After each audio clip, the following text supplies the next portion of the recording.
കുഞ്ഞുങ്ങളുടെ ഫീഡിങ്ങുമായി ബന്ധപ്പെട്ട അടുത്ത വീഡിയോയിലോട്ട് സ്വാഗതം. അപ്പോൾ ഇന്ന് നമ്മൾ പറയുന്നത് റെസ്പോൺസീവ് ഫീഡിങ് എന്താണ് എന്നുള്ളതാണ്. അപ്പം നമ്മൾ കഴിഞ്ഞ വീഡിയോയിൽ നമ്മൾ ഓൾറെഡി പറഞ്ഞു, ഒരു കാരണവശാലും നിങ്ങളെ കുട്ടിക്ക് ഫുഡ് ഫോഴ്സ് ചെയ്ത് കൊടുക്കരുത് എന്നുള്ളത്. അപ്പോൾ എന്താണ്, അപ്പോൾ ആ ഫോഴ്സ് ചെയ്ത് കൊടുക്കരുത് എന്നുണ്ടെങ്കിൽ പിന്നെ എങ്ങനെ കൊടുക്കണം? അതിനുള്ള ഉത്തരവാണ് റെസ്പോൺസീവ് ആയിട്ട് ഫീഡിങ് ചെയ്യണം. അപ്പോൾ എന്താണ് റെസ്പോൺസീവ് ഫീഡിങ്? നിങ്ങളുടെ കുട്ടിക്ക്, നിങ്ങളുടെ മോൾക്ക്, നിങ്ങളുടെ വാവക്ക് എത്ര ഫുഡ് വേണം എന്നുള്ളത്, ഒരു ദിവസം എത്ര ഫുഡ് അവൻ കഴിക്കണം, എപ്പോൾ നിർത്തണം, എപ്പോൾ തുടങ്ങണം, ഏത് സമയമാകുമ്പോൾ നിങ്ങൾ ഫുഡ് ഫോഴ്സ് ചെയ്തെന്നും അല്ലെങ്കിൽ എത്ര എമൗണ്ട് വേണം എന്നുള്ളതൊന്നും ഒരു പുസ്തകത്തിലും പറയാത്ത കാര്യങ്ങളാണ്. അത് ആർക്കാണ് അറിയാം? അത് നിങ്ങളെ കുട്ടിക്ക് മാത്രമേ അറിയുള്ളൂ. എനിക്ക് എപ്പോൾ ഫുഡ് മതിയായി, എനിക്ക് എപ്പോൾ ഫുഡ് വേണം എന്നുള്ളത്. അപ്പോൾ അതിന് അവൻ കുറച്ച് റെസ്പോൺസസ് കാണിക്കും. എനിക്ക് ഫുഡ് വേണം അല്ലെങ്കിൽ എനിക്ക് മതി എന്നുള്ളതിന് അവർ കുറച്ച് റെസ്പോൺസ് കാണിക്കും. ആ റെസ്പോൺസ് അനുസരിച്ച് ഒരിക്കലും പ്രഷറൈസ് ചെയ്ത് അമ്മ എടുക്കുന്ന ഫുഡ് ഫുൾ തീർക്കണം എന്നുള്ള ലക്ഷ്യത്തോടെ കൊടുക്കാതിരിക്കുന്നതിനെ പറയുന്ന പേരാണ് റെസ്പോൺസീവ് ഫീഡിങ്. അതായത് കുഞ്ഞിന്റെ റെസ്പോൺസ് അനുസരിച്ച് നമ്മൾ ഫീഡ് ചെയ്യാം. അപ്പൊ ഇതിൽ മനസ്സിലാക്കേണ്ട കാര്യം എന്താണ്? അമ്മ അടുത്ത വീഡിയോയിൽ നമ്മൾ പറയും ഓരോ ഏജ് ഗ്രൂപ്പിലും എത്ര ക്വാണ്ടിറ്റി ഫുഡ് വേണമെന്നുള്ളത്. പക്ഷെ അതൊരു ഏകദേശ കണക്കാണ്.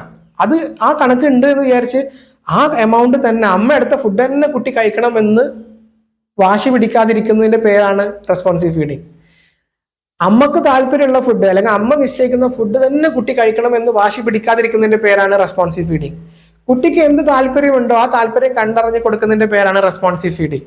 അപ്പം ഇതൊക്കെയാണ് റെസ്പോൺസീവ് ഫീഡിങ് എന്ന് പറഞ്ഞാൽ. അതായത് കുട്ടിയുടെ ആവശ്യം അനുസരിച്ച്, കുട്ടിയുടെ താല്പര്യം അനുസരിച്ച് മാത്രം ഭക്ഷണം കൊടുക്കുന്നതിനെ, നിർബന്ധിക്കാതെ ഭക്ഷണം കൊടുക്കുന്നതിനെ പറയുന്ന പേരാണ് റെസ്പോൺസീവ് ഫീഡിങ്.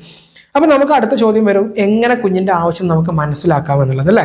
അപ്പം ഒന്ന് രണ്ട് ലക്ഷണങ്ങളുണ്ട്. കുഞ്ഞിന് ഭക്ഷണം വേണമെന്നുണ്ടെങ്കിൽ, എനിക്ക് ഇപ്പൊ വിശക്കുന്നുണ്ട് അമ്മ എന്ന് കുഞ്ഞ് പറയുന്നതിന് ഒന്ന് രണ്ട് ലക്ഷണങ്ങളുണ്ട്. അത് ഏതൊക്കെയാണ്? ഒന്ന്, നമ്മൾ ഭക്ഷണം കൊടുത്തു തുടങ്ങുന്ന സമയത്ത് കുട്ടി leaning, open mouth and leaning forward അല്ലെങ്കിൽ ടുവേർഡ്, ഭക്ഷണത്തിനോട് നേരെ കുഞ്ഞ് വാ തുറന്നു വരികയാണെങ്കിൽ അതിനർത്ഥം കുട്ടിക്ക് ഇപ്പൊ വിശക്കുന്നുണ്ട്, ഇപ്പൊ ഫുഡ് വേണം എന്നുള്ളതാണ്. രണ്ടാമത്തെ കാര്യം, കുട്ടി ഫുഡ് കാണുമ്പോൾ ഭയങ്കര എക്സൈറ്റഡ് ആയിരിക്കും. അതാണ് രണ്ടാമത്തേതായിട്ട് പറയുന്നത്. മൂന്നാമത്തെ കാര്യം, കുട്ടി നമ്മൾ ഫുഡ് കൊടുക്കുന്ന സമയത്ത് ആ ഫുഡ് കുട്ടി കണ്ണ് വെച്ച് ഫോളോ ചെയ്യും, അതിൻ്റെ അടുത്തോട്ട് വാ തുറന്ന് വരും. പക്ഷെ കുട്ടി ഫുഡിനെ നല്ല രീതിയിൽ ഫോക്കസ് ആൻഡ് ഫോളോ ചെയ്യും. നാലാമത്തെ കാര്യം, ഇനി ഇത്രയും കാര്യങ്ങളാണ് പ്രധാനമായിട്ട് നമ്മൾ കുട്ടിക്ക് വിശക്കുന്നുണ്ടെന്നും നമ്മൾ ഭക്ഷണം കൊടുക്കാനിരിക്കുന്ന സമയത്ത് കുട്ടിക്ക് വിശക്കുന്നുണ്ടോ ഇല്ല എന്നുള്ളത് മനസ്സിലാക്കുന്ന കാര്യം.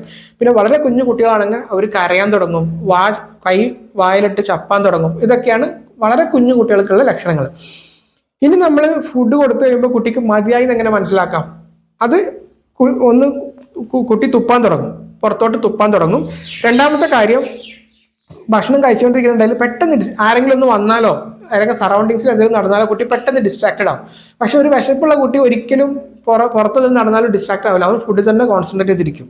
മൂന്നാമത്തെ കാര്യം, ക്ലോസ് ദ മൗത്ത്, പിന്നെ ഫുഡ് വേണ്ട എന്നുള്ള ഒരു മുഖഭാവം കാണിച്ചു തുടങ്ങും. അപ്പൊ ഇങ്ങനത്തെ ഒരു മുഖഭാവം കാണിക്കുക എന്നുണ്ടെങ്കിൽ നിങ്ങൾ ഭയങ്കര ഫോഴ്സ്ഫുള്ളായി കൊടുക്കരുത്. അപ്പം ഒരു പക്ഷെ നിങ്ങൾക്ക് ഒരു കൺസേൺ ഉണ്ടാവും, ഞാൻ എടുത്ത ഫുഡിൽ വളരെ കുറച്ചല്ലേ കഴിച്ചുള്ളൂ, കുഴപ്പമില്ല, നമുക്ക് കുറച്ച് സമയത്തിന് ശേഷം വീണ്ടും ട്രൈ ചെയ്യാം. കാരണം കുട്ടികൾക്ക് അഡൽട്സിനെ പോലെ ഉച്ചക്ക്, രാത്രി, രാവിലെ അങ്ങനെ ഒരു ഫിക്സഡ് ടൈം ഒന്നും നിങ്ങൾ കണക്കാക്കണ്ട.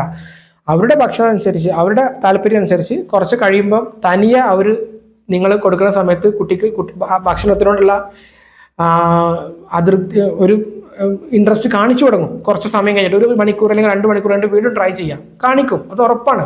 അത് എല്ലാ കുട്ടികളും കാണിക്കുന്ന ഒരു കാര്യമാണ്. അപ്പം നിങ്ങൾ ഇതുപോലെ ഫേസ് ആവുന്ന സമയത്ത് നിങ്ങൾ ഒരിക്കലും അവരെ ഫോഴ്സ് ചെയ്ത് കൊടുക്കാതിരിക്കാം.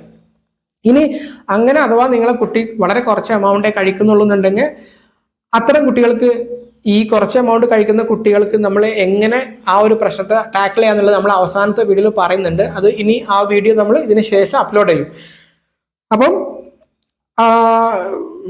മറ്റൊരു കാര്യമാണ് കുട്ടി ടേൺ അറൗണ്ട്, കുട്ടിയുടെ തല തിരിക്കും. ഫുഡ് മതിയായി എന്നുണ്ടെങ്കിൽ കുട്ടി തല തിരിക്കും.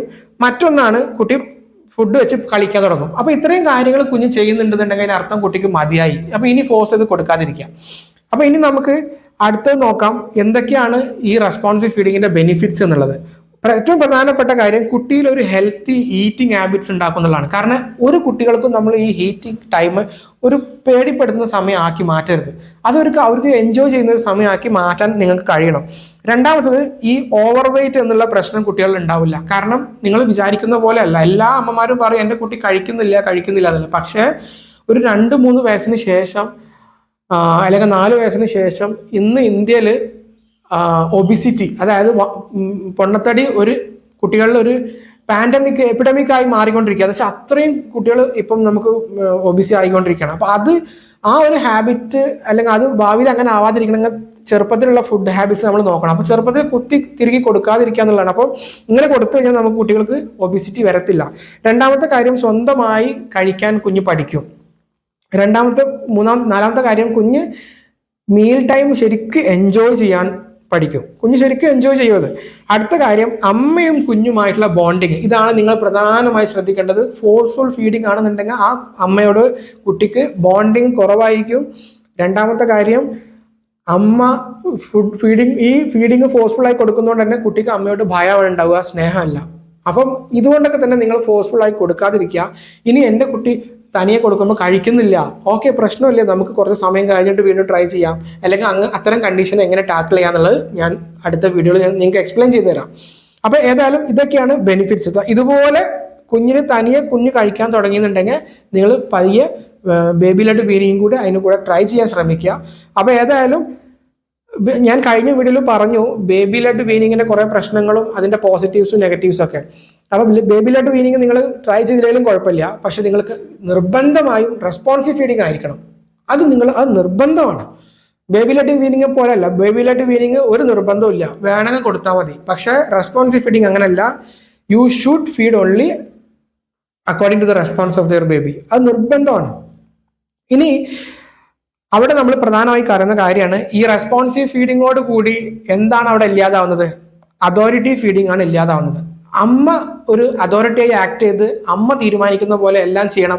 ആ ഒരു അതോറിറ്റി ഫീഡിങ്ങിനാണ് റെസ്പോൺസീവ് ഫീഡിങ് നമ്മൾ തടയിടുന്നത്. അപ്പൊ അതോറിറ്റി ഫീഡിങ് ഒരിക്കലും പാടില്ല. ഇതുപോലെ എൻജോയബിൾ മൊമെന്റ് ആയിരിക്കണം കുഞ്ഞുങ്ങളെ ഫീഡിങ്.